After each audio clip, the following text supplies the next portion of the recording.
First things first, this video will not be tackling the meat of the abortion issue because we already did that in the previous videos in this series. Please click on the Abortion Unpacked playlist linked in the description below if you want a deep dive into both sides of the abortion debate and to fully understand why I identify with one side over the other. This is all a preamble to me saying that this video will assume, but not argue, that the pro-life view that the unborn have a right to life and that abortion is seriously morally wrong except for in extremely rare circumstances is the correct one. This, of course, naturally raises the question that we will be answering today.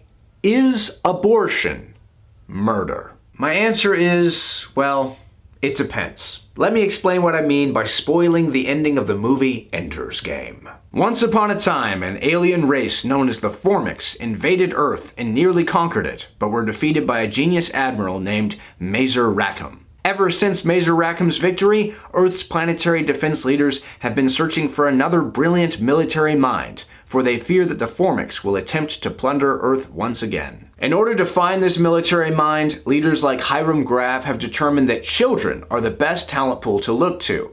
The idea is that if a military genius is to be found, it would be best to find this genius as a child, since children are manipulable and, more importantly, gullible. Ender is this military genius, and over the course of the film, we see him go through various training exercises both for the mind and the body. Finally, Ender begins his final stage of training by commanding a team of fellow skilled children through a string of simulated battles with Formics. Eventually, he is told that there is just one more simulation that he must succeed at if he is to take his team to the real battlefield. At this point in the film, Ender begins to have doubts about this war he's preparing for. He starts to question whether or not the Formics are as mindlessly destructive as he's been led to believe. He suspects that they might be more than just giant ants from space with no moral significance. But still, he plays the games because they're just games, according to his instructors. The final simulation Ender must command is an attack on the Formics' homeworld.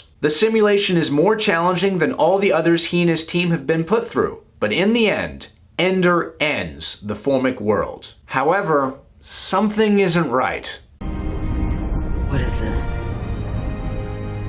Why are we watching these images? Well, that would be because, how do I put this? They're real. Why are these images in the program? Ender, you won. What do you mean we won?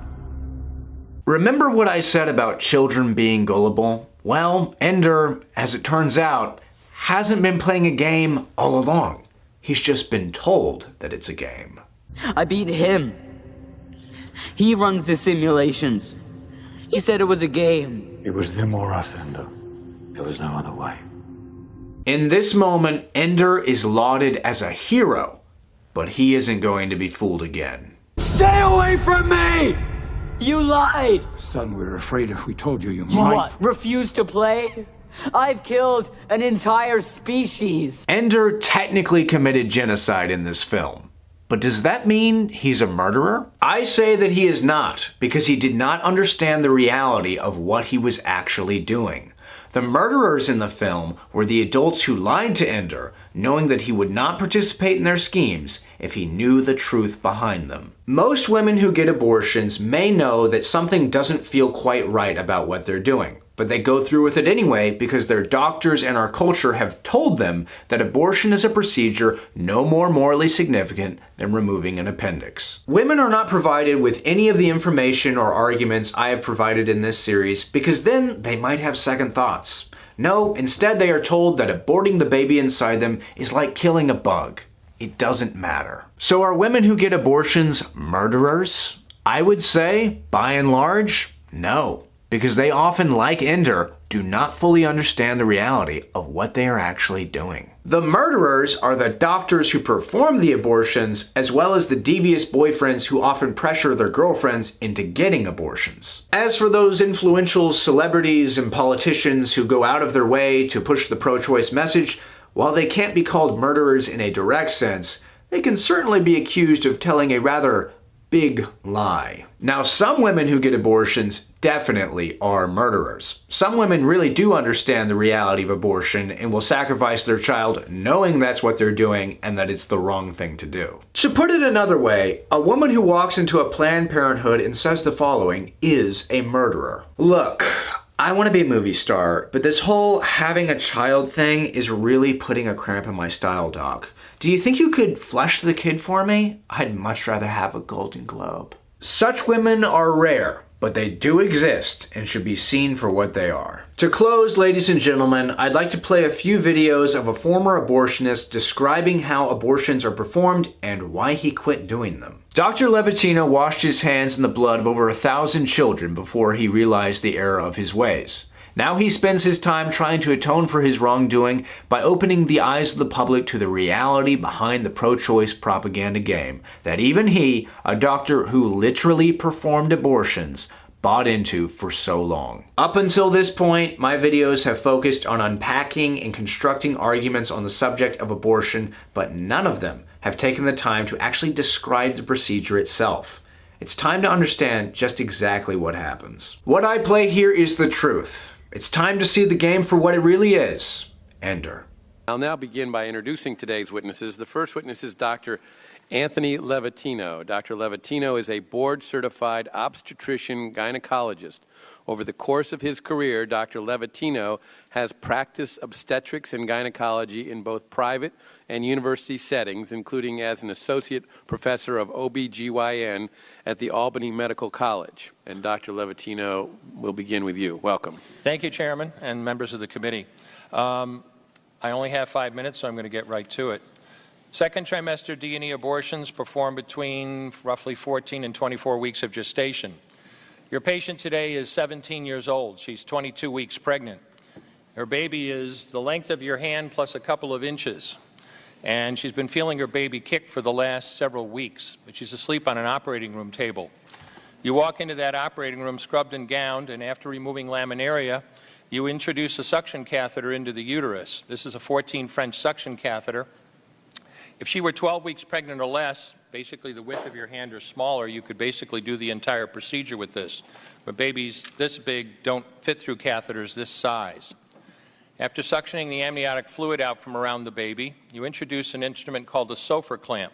It's about 13 inches long. It's made of stainless steel. The business end of this clamp is about 2.5 inches long and a half-inch wide. There are rows of sharp teeth. This is a grasping instrument. When it gets a hold of something, it does not let go.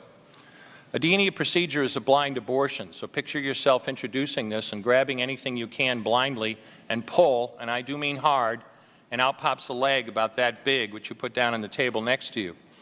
Reach in again, pull out an arm about the same length, which you put down on the table next to you. And use this instrument again and again to tear out the spine, the intestines, the heart and lungs. Head on the baby that size is about the size of a large plum. Can't see it, but you pretty good idea you've got it if you've got your instrument around something and your fingers are spread about as far as they go. You know you did it right if you crush down on the instrument and white material runs out of the cervix. That was the baby's brains. Then you could pull out skull pieces. And you have a day like I had a lot of times, sometimes a little face comes back and stares back at you. Congratulations, you just successfully performed a second trimester D&E abortion. You just affirmed her right to choose. One more question, Dr. Levatino. Why did you end your practice of doing abortions? I did over 1,200 abortions over a 4-year period in private practice, not counting the ones that I did during my training. I met my wife during my first year of training at Albany Medical Center. We got married about a year later and found that we had an infertility problem. After years of failed infertility treatment and several years trying to adopt a child, we were blessed with adopting a little girl that we named Heather in August of 1978. As sometimes happens in those situations, my wife got pregnant the very next month, and we had 2 children 10 months apart. 2 months short of my daughter Heather's 6th birthday, she was killed in an auto accident and literally died in her arms in the back of an ambulance. Anyone who has children might think they have some idea of what that feels like, but unless you've been through it yourself, you have no idea whatsoever. I know people find it hard to believe, but what do you do after disaster? You bury your child and then you go back to your life. And I don't remember exactly how long it was after my daughter died that I showed up at Albany Medical Center OR number 9 to perform my first second trimester D&E abortion. I wasn't thinking of it as anything special. This was routine to me. But I reached in, literally pulled out an arm or leg, and got sick. You know, earlier on I described stacking up body parts on the side of the table. It's not to, gross people out, to use a simple term. When you do an abortion, you need to keep inventory. You have to make sure you get 2 arms and 2 legs and all the pieces. If you don't, your patient's going to come back infected, bleeding, or dead. So I soldiered on and finished that abortion. And I know it sounds, as I said, hard for people to believe, but I'm telling you straight up my experience. You know, after over 1,200 abortions, first and second trimester up to 24 weeks and all the rest of it, and being very dedicated to it, for the first time in my life, I really looked. I really looked at that pile of body parts on the side of the table. And I didn't see her wonderful right to choose, and I didn't see all the money I just made. All I could see was somebody's son or daughter. And I stopped doing late-term abortions after that, and several months later stopped doing all abortions. So tell me exactly how the tragic death of your little Heather affected your way of viewing what you did for a living, which was perform abortions.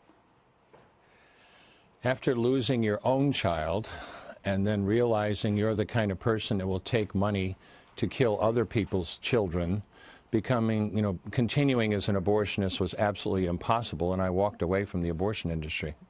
You know, I've never been able to speak to an abortion doctor before. I have so many questions for you, or a former abortionist. Doctors like you know so much about fetology and fetal development and the science of the human and the humanity of a fetus. How does one go every day, day after day, and perform an abortion knowing what you know scientifically, medically? Because if you're a gynecologist and you say you're pro-choice and you really believe in that, then you do the abortions. You just look past all of the science and just do the abortions.